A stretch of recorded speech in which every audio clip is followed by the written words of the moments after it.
participated yet, or if you haven't figured out if you're going to be participating, check down into the post. Today is pizza day. Pizza Fridays in our house is always about making pizza and having fun and snuggling up on the couch and eating treats and goodies after we've enjoyed our pizza. So I thought I'd come in here and share with you a super simple and easy pizza dough recipe. I don't want you running out to the store to buy ingredients. I want you to be able to use the things that you have in your house. Sorry, my nose huffs and got really itchy. So if you don't have these ingredients at home, save this video, save the recipe until another day when you've been able to get the ingredients, and do it then. Do not rush out to get ingredients. Or let's say you do want to participate in the pizza challenge for today, but you don't have yeast, or you don't have flour, but you have naan bread, or you have pitas, or you have some other form of bread, English muffins, bagels, whatever you have, use those and take part in the challenge. But for those of you that do have warm water, yeast, sugar, salt, and some flour, then you're good to go. Now, normally, if it was just me whipping this up, I would actually use, I've got a KitchenAid stand mixer over there, I would use that. But I know not everyone has one, and so I thought I'd just show you how you can do it by hand. So, about 6 minutes ago, I combined 1 3/4 cups of warm water. This is water that's sitting at about 100 to 110 degrees. So it's a little bit warmer than if you were to put your hands under the tap and feel it, and it just kind of feels like, you know, you haven't changed the air temperature. It's a little bit higher than that. Okay, and I've added in 1 1/4 teaspoon of yeast.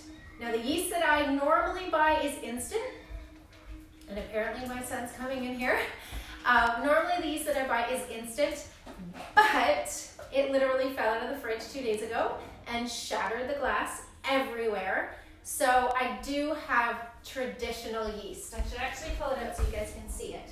So it's a little bit different. It looks more like little balls versus like the flakes. I don't know if you can see that in there. Okay, so this is traditional yeast.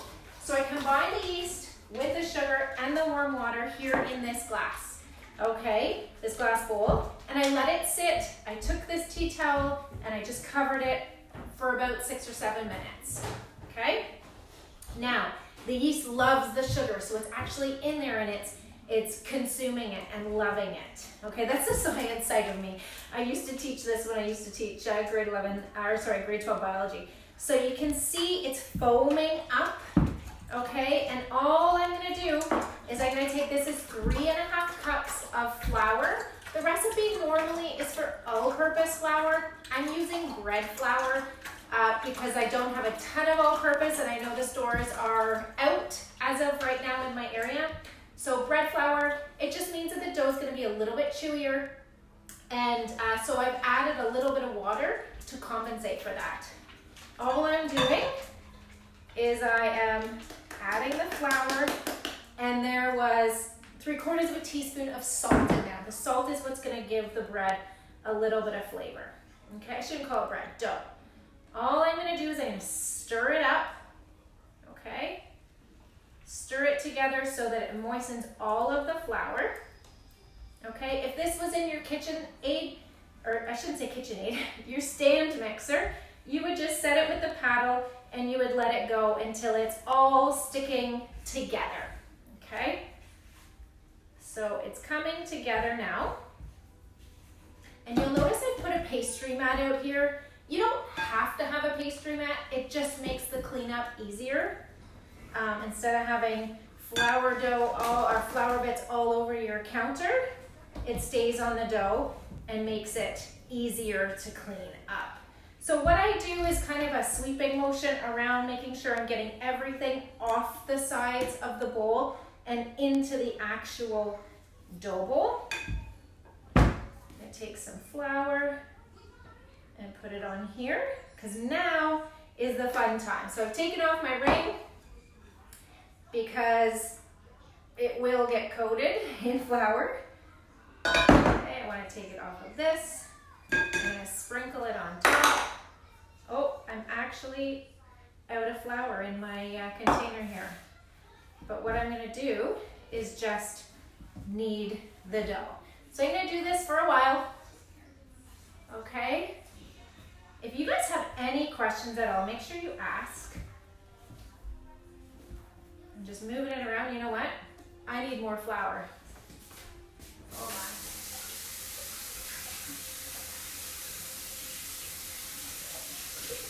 My hands are getting super sticky.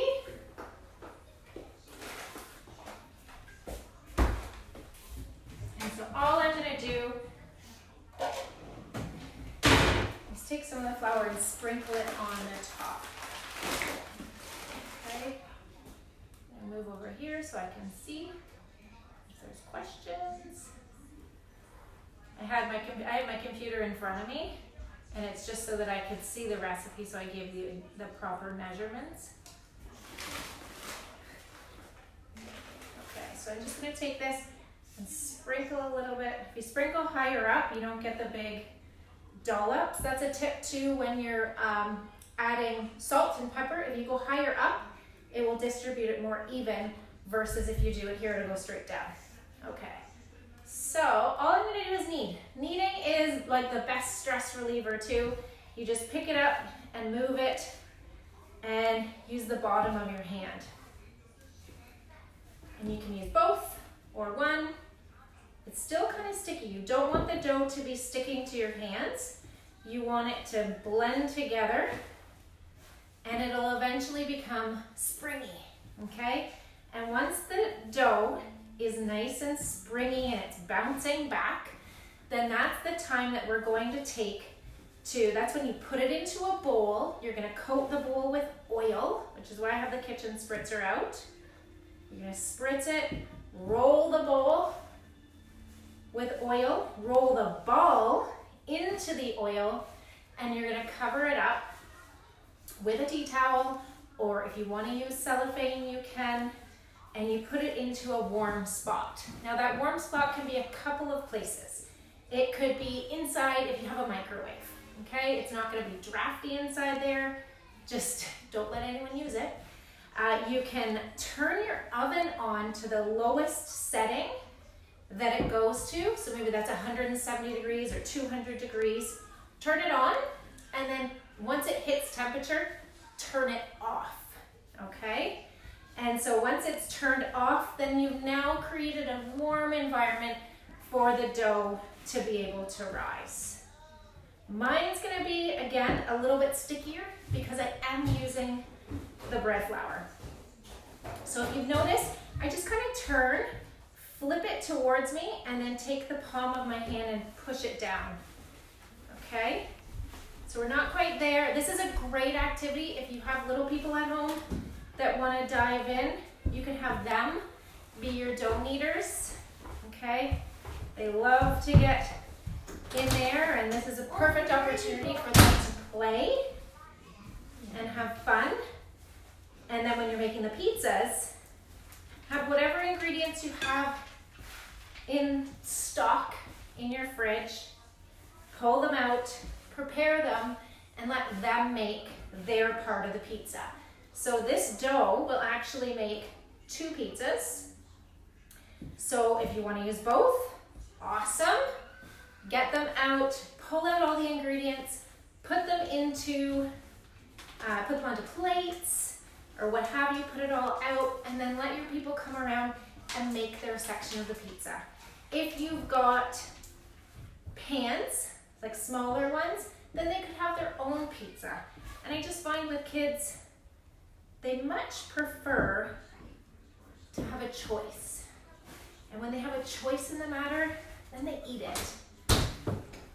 Okay, so today I'm sharing all different kinds of pizza recipes that you can make. I cannot wait to see what you guys are going to share for the challenge. It's almost there. I can feel it. It's starting to spring back.